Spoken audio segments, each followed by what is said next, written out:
You are not actually unhappy. You're addicted to being right.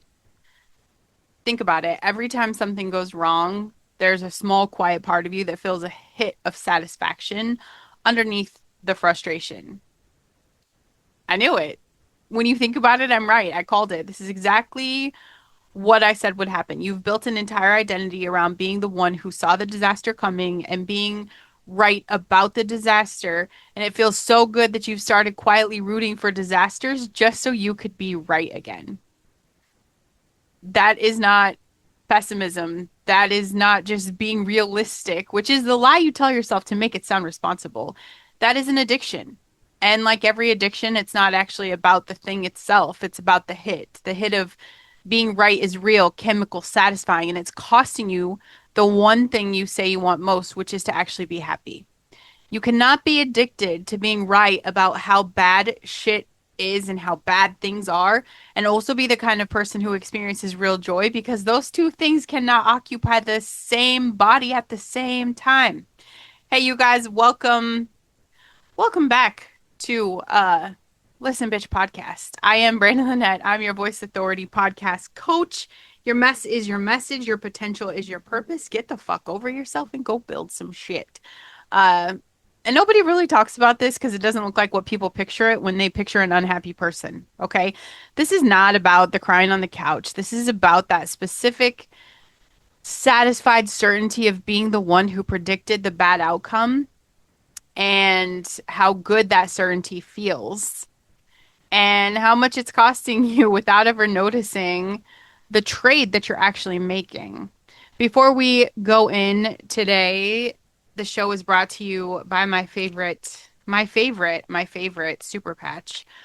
We've got joy today because joy and the addiction to being right cannot coexist in your body, and I want you to feel the actual difference. Joy supports natural happiness and optimism. It's drug-free, made in the USA, vibrotactile technology working through your nervous system, and I always keep a link in the show notes. Um, yeah. And not me, just blinded, staring at my light today. I feel like I'm going to record this whole show just with my eyes closed, y'all. This light, the light. Can we just make dark podcast videos cool instead of having all the light? Because I'm over it today. It's been a long day of interviews, but anyway, here's the thing. Nobody sits down and consciously decides to be just addicted to the negativity. That would sound insane if you said it out loud, but almost everyone I know has some version of this running quietly in the background, and it disguises itself so well that they call it being realistic or being cautious, being someone who doesn't get their hopes up. And what's actually happening is predicting a bad outcome and then watching it come true gives you something incredibly valuable, which is that certainty. And we as humans, we love that shit. We love certainty. But bitch, you really love being right. And you were right. Your model of the world held up. You didn't get blindsided. And certainty to your brain feels like safety, even when the thing you're certain about was terrible. So you get this strange, uncomfortable satisfaction sitting right next to the disappointment. And over time, if you're not paying attention, the satisfaction of being right starts to matter more to you than the outcome of, you know, outcome actually being good. And that's why some people can't let themselves get excited about shit without immediately attaching a disclaimer. I'm excited, but I'm not going to get my hopes up. Like, how many times have you said that? Because if it goes wrong, I want to have already called it. That disclaimer feels like protection. It's actually you protecting the addiction, making sure you get your hit of being right no matter what happens instead of actually risking the vulnerability of truly hoping for something and being disappointed without the consolation prize of I told you so. You've been choosing the certainty of being right over the uncertainty of being happy. And today I call bullshit on that. Happiness requires you to be wrong sometimes. And nobody wants to fucking admit that. If you let yourself believe things could go well and then they don't, you don't get to be the one who saw it coming. You just get to be disappointed. Like, that's it without the comfort of having predicted it. That's a scarier position than being disappointed and right because being disappointed and right at least gives you something to hold on to, right? Your model of the world still works. You are still in some sense in control because you understand the situation correctly, even if the situation was bad. Being happy and hopeful means giving up that control. It means saying, I don't know what is going to happen today, and I'm going to let myself feel good anyway. And if it goes wrong, I'm going to be disappointed with nothing to soften the blow of that. No, I told you so, no vindication, just a really plain, undefended disappointment of someone who just let herself hope. That's genuinely more valuable than being right about the bad outcome. And your brain, which is going to prioritize that safety over joy every single time given the choice, it will often choose the guarded, correct misery over the exposed, uncertain idea of happiness. And it's not a character flaw. It's a trade you've probably been making without realizing it. Protection instead of joy, certainty instead of hope, and being right instead of being happy. And you can keep making that trade for the rest of your life and never once notice that it was a choice because it just feels like seeing things clearly. But there is a mechanism behind why being right feels so good. And I think once you see it, you can't unsee how much it's been running the program. It's been running your life. Confirmation of a prediction, any prediction, activates the brain's reward circuitry.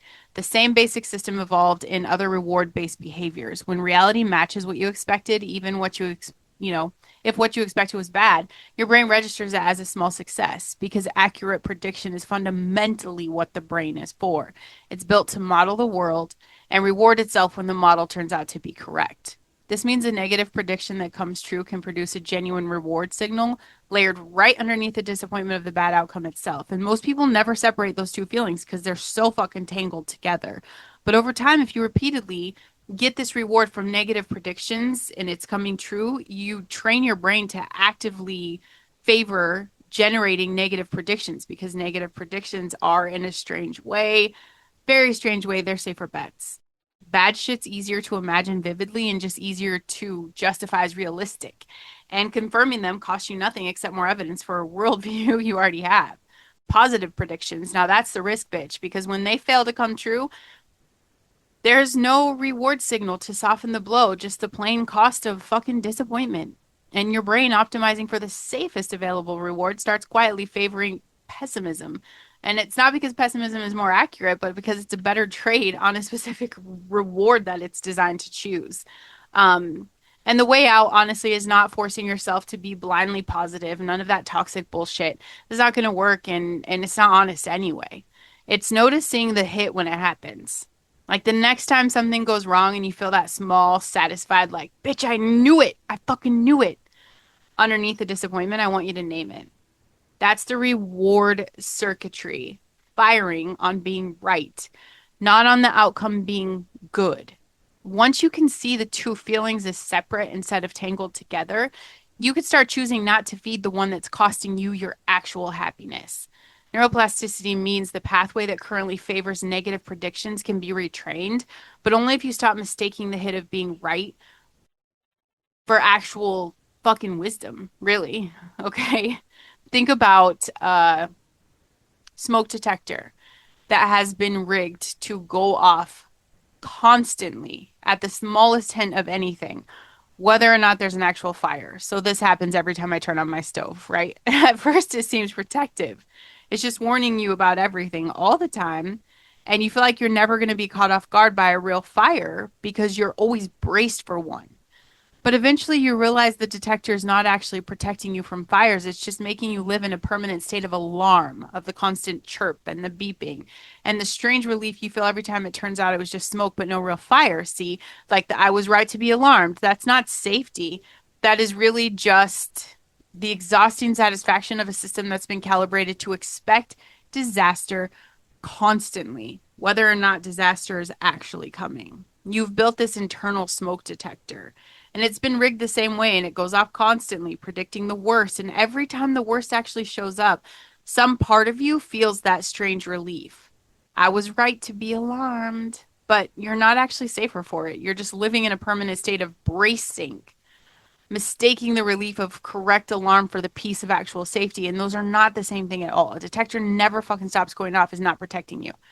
Just making sure you never get to fucking chill. You'll never get to feel calm ever, regardless of whether the danger is real. So I just want you to be aware of this, and I really want you to recalibrate the detector. Let it go off for just actual fire. Stop rigging it to scream out everything just so you get to feel the relief of having been right. And I see you. I understand like you think you're being smart and careful and realistic, and underneath that is someone who's quietly traded happiness for the comfort of never being caught off guard, and you call it protecting yourself. What you're protecting is really just certainty. Your own sense of having understood the situation correctly, even when understanding it correctly means expecting the worst, constantly getting it. You're going to get what you focus on every single time, and what you expect is going to come. But you get so good at predicting disappointment that you've stopped noticing how much satisfaction you take in about being right. That satisfaction's become familiar. It's like a drug now. It doesn't even register as a feeling anymore. It just feels like being smart. And there's a cost of that. And I can see it, even if you don't see it yet. Because a life built around the reward of correct pessimism is a life that's quietly given up that reward of actual joy. And you've been calling that trade wisdom for so long that you forgot it was a trade at all.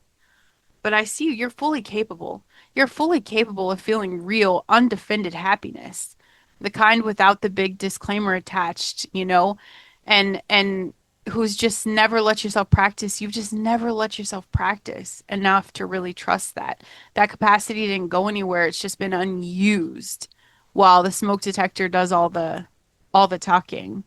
If you just recognize your own smoke detector, I want you to send this episode to a person in your life who calls their pessimism realism, and then go feel one thing today without attaching your bullshit disclaimer. Um, 10 spies and two spies looked at the exact same promised land and saw two completely different things. 10 of them came back and said the land was full of giants, that the people there were too strong, that trying to enter was a certain disaster. And they were, by every account, technically correct about what they observed. There really were giants. The cities really were fortified. Their prediction of difficulty wasn't something that they made up. And two of them, talking about Joshua and Caleb, looked at the exact same giants, the exact same fortified cities, and said, we can do this, because they weren't looking for confirmation that caution was justified. They were looking at what God had already promised and letting that promise be more real to them than the satisfaction of correctly identifying every obstacle in the way. The 10 who were technically right about the danger led an entire government to wander in the wilderness for 40 years instead of entering what had already been promised to them. Being right about the giants cost them the land.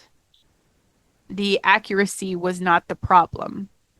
Their addiction to the accuracy, their need to be validated in their fear is what kept them circling the same wilderness instead of moving towards what was already there.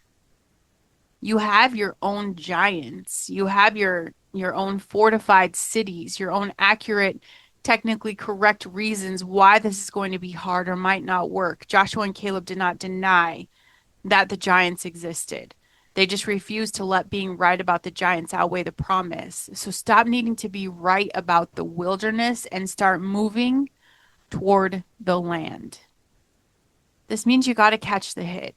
The next time something goes wrong and you feel that, I knew it, bitch. You feel that little bit of satisfaction coming up underneath a disappointment. I want you to call yourself out on that shit.